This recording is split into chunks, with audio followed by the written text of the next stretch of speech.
Fernando is the leader of the visualization of the National Computational Center of Spain. Okay, that it's in Barcelona, and he's going to explain what's that and what are you doing. Thank you, Fernando. Thanks.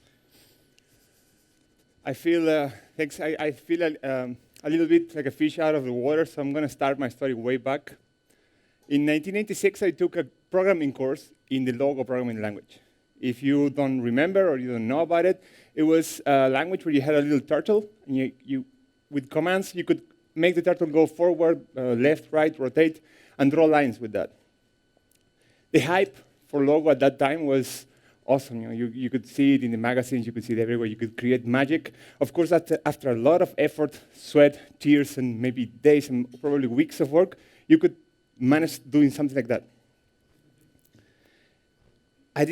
At the end of the course, we had a final project where we had to draw stars and space and galaxies, so we did something probably like this, planets and things.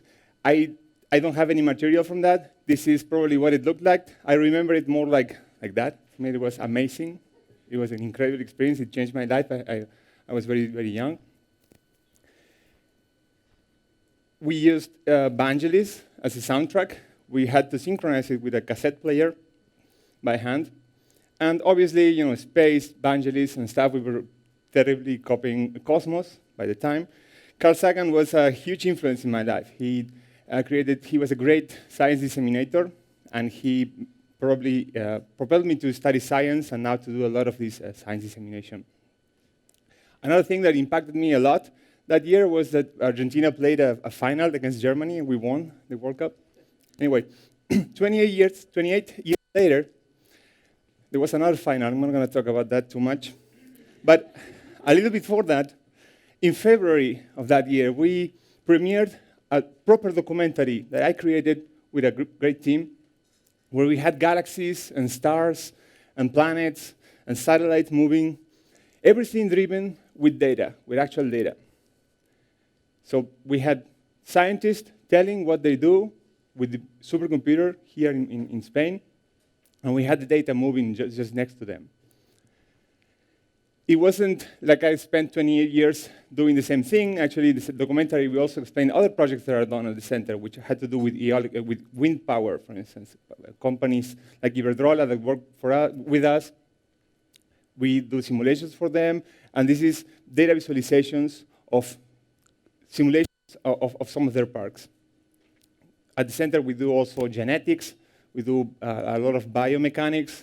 We do these visualizations to explain the projects that go through them. Typical computational fluid dynamics for aerodynamics of cars, water. The documentary I'm referring to is called Supercomputers, and it's about 15 minutes long. It's a little bit too long if you want to see something short, but it was done. What I want to point out is that it was done with 20 terabytes of data, of raw data from scientists. We were lucky. We sent it to film festivals. We win some of them.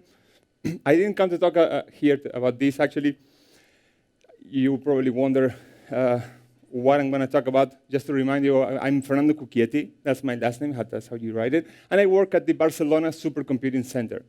If you haven't heard about it, it's a really large public center here in Spain. We are about 450 researchers working on many, many areas. I work at the visualization team, so we get to work with all of those researchers in all of these different projects. This is the computer we have. We have it inside a chapel. Don't know why. It's called Marenostrum. This is the 3rd version. By the end of this year, we're going to have the 4th version installed, so it keeps being updated by the central government. Right now, it has about 50,000 cores, 50,000 CPU cores. And the kind of projects I do, so the documentaries that we do, look more or less like this. How do we smell? The intricate channels inside our respiratory system form complex airflow patterns that make these questions very hard to answer. Based on patient scans and physical data, we have created a finely detailed simulation of a rapid and short inhalation, known as a sniff. This is actual data from scientists simulating the respiration of a human being. I didn't come to talk about this, so I'm going to cut it short because I have only 15 minutes to talk. I came here to talk a little bit about big data, right? So I also have to go way back to get into that story. When I was a kid, around the same age, I liked spies, like probably most kids actually. But I liked, the Cold War type of spies, the ones that were very involved with technology, the ones that had to do a lot of stuff, and they had phones that looked like crap because we have things that they didn't even dream about. The kind of technology I had looked more like that. But a couple of years ago, I remembered a movie called The Conversation. It's with Gene Hackman, where he's sort of like a private spy. He hears people's conversations with a lot of technology. It's from the 70s. It's a high technology for the time. And it doesn't matter really what happens, but at the end of the movie, this guy actually feels like he is being heard. So he has a paranoid breakdown, and he tears down his house, trying to look for the microphone that he thinks is hidden someplace. Now, you just heard from the previous speakers, we are indeed being followed these days. And who follows us? The governments follow us, okay? The police follows us with cameras. The stores are following us, supermarkets, large stores here in Spain and everywhere in the world. Social media is following us every single day. And of course, our cookies in our browsers.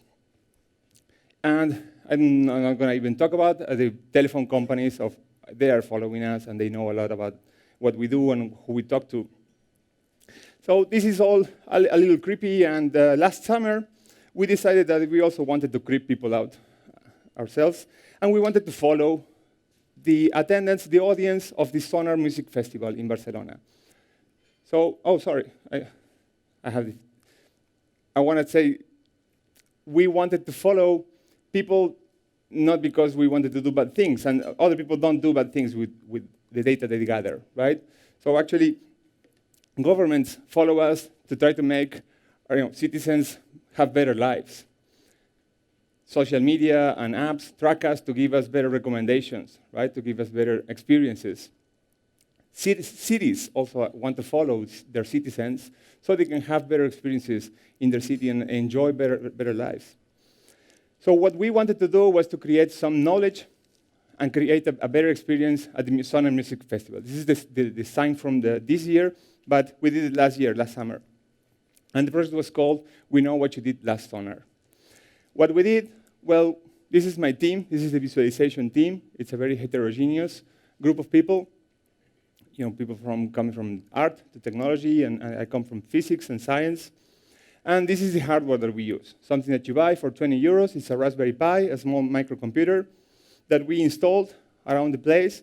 And we gathered a lot of data from cell phones. So everybody who had their Wi-Fi on, like I have it right now, can be tracked by these devices anonymously. So we can identify each of them, but we can't get personal information just from the device.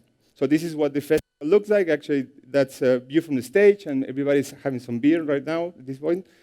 This is the Fira de Montjuic. Those are some of the places we had some sensors. And this is the map we created to visualize the data that we were gathering. We weren't triangulating exactly the position of people, so we had just the rooms where stuff was going on, and we wanted to see what happened. This is what we had live during the festival. We had some representation of people moving.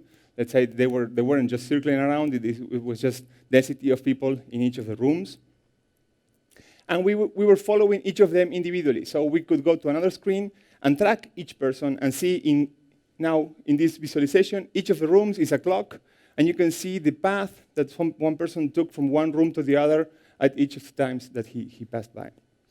We did this live, and after the festival, we started analyzing the data, and we got to plots like this, where we had an idea of what worked and what didn't work at the festival, so places where, and times where we expected some audience, and actually we had more or less than that. I wanted to tell just one little bit of detail from this. We analyzed what we call communities at the festival, so we had everybody in our data, and we tracked, okay, if you saw this artist and then this other artist, and some people did the same thing that you did, you probably like the same kind of people, or these artists are similar. Either is fine with us.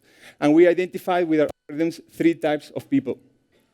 One people that go to the Sonar Dome, which is the place where Sonar has the most hardcore electronic music. So DJs basically pump music all day long, and a lot of people just stay there for the whole festival. This, by the way, has days along the vertical axis and time in the horizontal, and each dot is a show. We had another group of people. The links between shows is people that went to the two shows and saw both artists. We had another group that went to the most experimental type of music, which was in a stage, sitting down. And they also went to the main stages, the ones in the middle, but they went early. So they went to see the unknown artist. So this was very much people that liked experimental music. We had a group of people that arrived pretty much at 5, 6 in the afternoon and went for the main shows, the big tickets in the audience, in the festival. Something that was very exciting to people at Sonar was that we could measure not just the size of how many people each artist had in front of them, so the audience,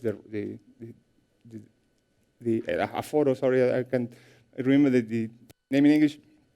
We measured how much time each of those persons spent watching that artist. Either if they went to Sonar to see just that one show, it was very special for them, we assumed, or they went just 5 minutes here, 5 there, and they went all around. So we were measuring in a live environment the engagement, something that people in marketing, online marketing measure a lot, and they worry because it gives you much better information than just number of visitors. And we saw that actually the ranking by engagement, or loyalty as we called it, was way different than the ranking by size. In the ranking by size, you see in yellow the names of the artists that were in the biggest stages.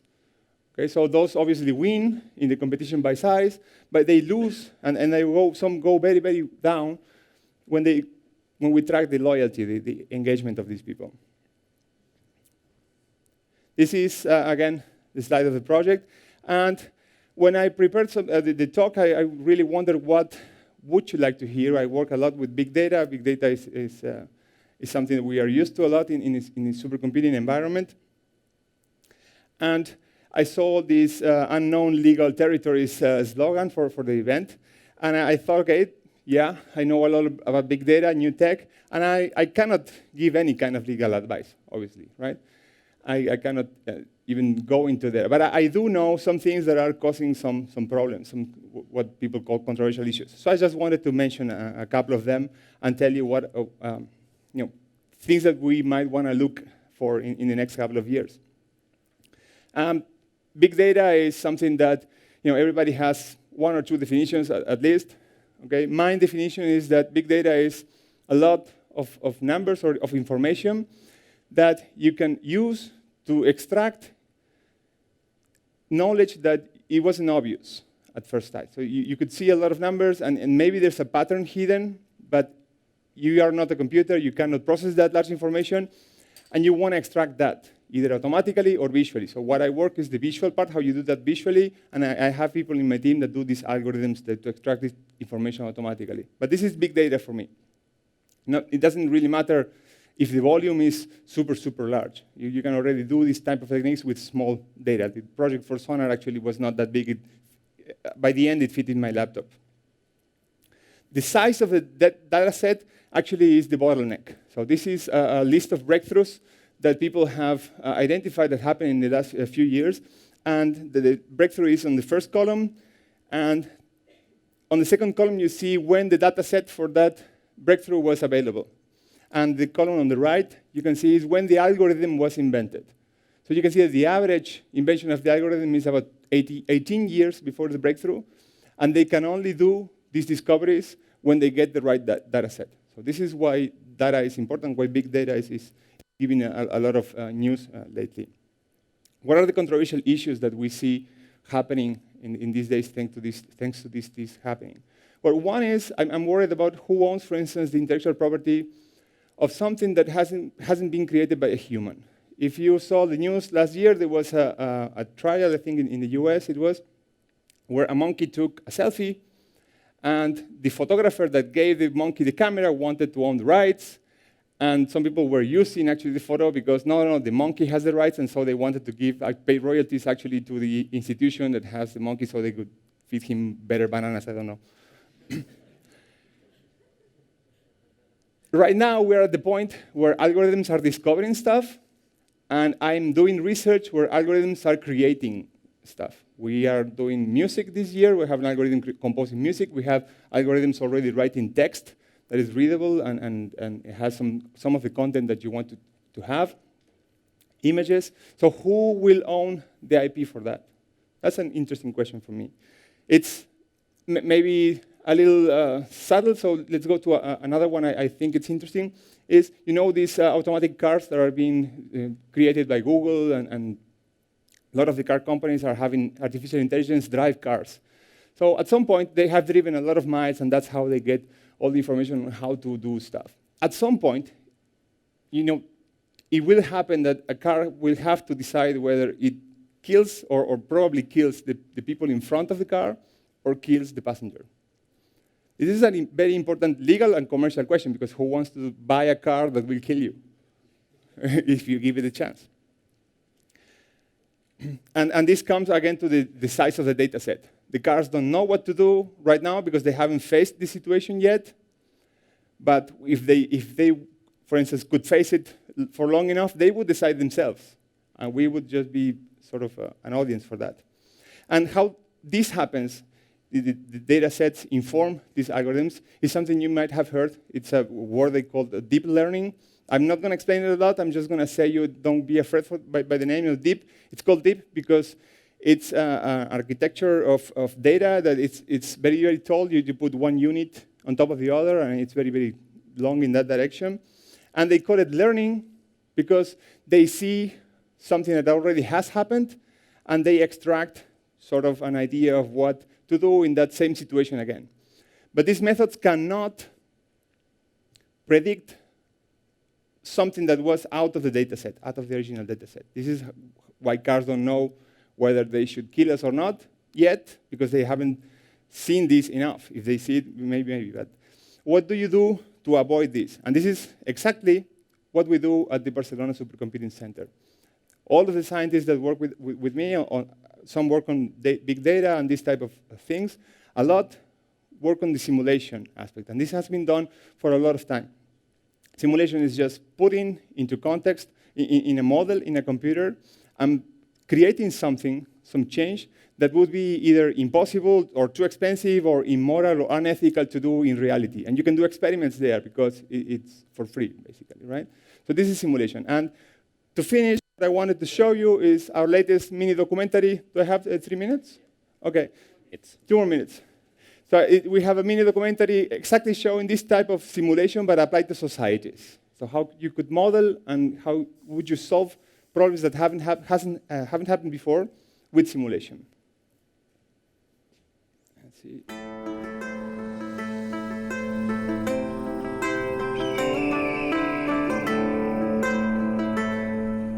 Unga is a hunter-gatherer that lives with his family in the Gujarat of 10,000 years ago. In this region of northwest India, food can be scarce for long periods of time because of the semi-arid weather affected by strong monsoons. This is one of the most extreme, unpredictable climates in the world. How could they survive under such conditions? Were they forced to adapt and change their lifestyle? To answer these questions, we use agent-based computer simulations. There, Unga and his family are an agent with an artificial intelligence that allows them to explore their surroundings, choose forage sites, gain experience, and even plan future movements. Several families live and interact in this area, sharing the available resources. Their world is a precise recreation of the terrain and environment of this area, built from archaeological and climatic data. Each simulation recreates several years of their lives. We see them grow up, form new families, or search for food in different locations when driven by hunger. The extreme climate reflects in the random succession of droughts and rains that cause abundance or scarcity of food. That is, the success or the collapse of these societies. After several generations, we can extract information about their resilience. But the randomness of the weather and the free will of the agents make each simulation unique. That's why we need to perform thousands of simulations to observe trends and patterns. Due to climate change, in a not-so-distant future, a large part of our planet could become like Cucchietti. Social simulations will help us in the search for adaptation to new environments. Through them, we will know more about our relationship with our surroundings, as well as about the relevance of culture interaction. What happens when two strategies or lifestyles coexist? Can they live together? Does one learn from the other? Do they clash? Or do both disappear? By starting the simulations under different initial conditions, we can follow their evolution and analyze the competition between strategies. When does one prevail over the other? In the case of Cucchietti, we find that hunter-gatherer and agro-pastoral societies may coexist if they can share the limited resources. If not, and given a critical mass of individuals in one side, the minority would embrace the other strategy, adapt or collapse. The choices we make at the crossroads of our history are unique. Computer simulations help us elucidate the decisions of past civilizations so we can understand the workings of our society and find solutions for the problems to come.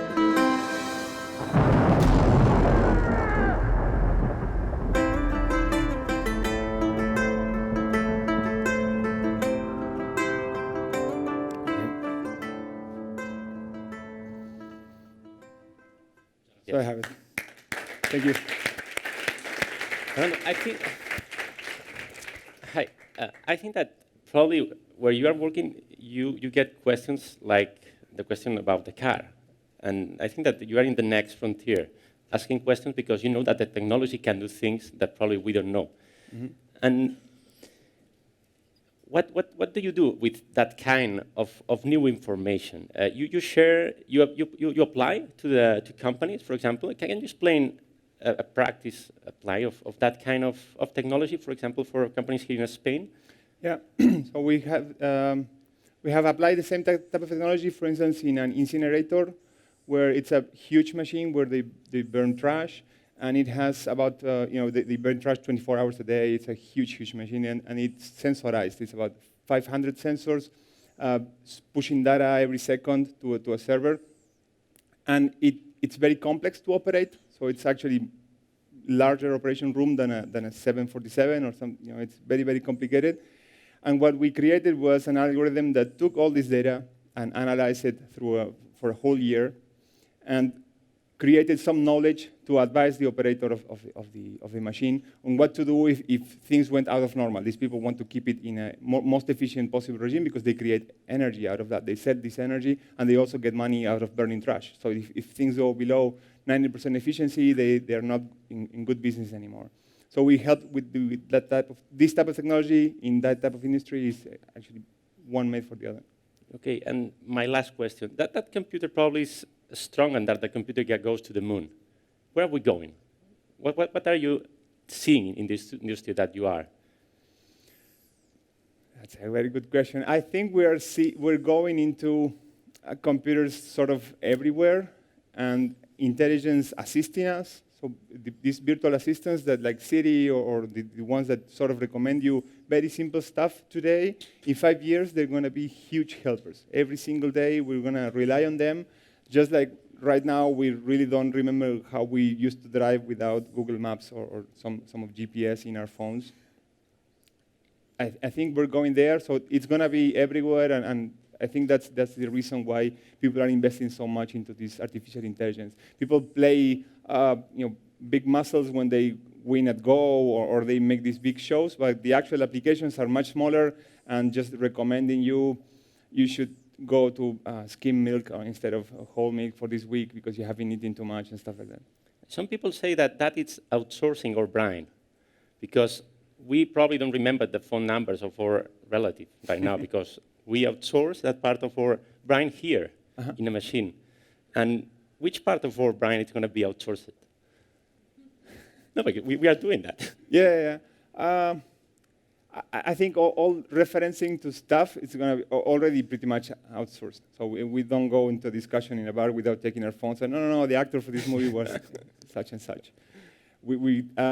I don't think it's going to impede anything. I mean, we have had this outsourcing going on for many years, and we are creating ever more complex and wonderful stuff. I don't think we need to worry. But exactly what's going to be outsourced next, I don't know. That's a good question. Questions, please.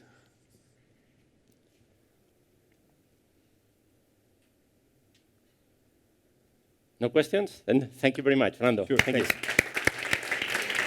That's it.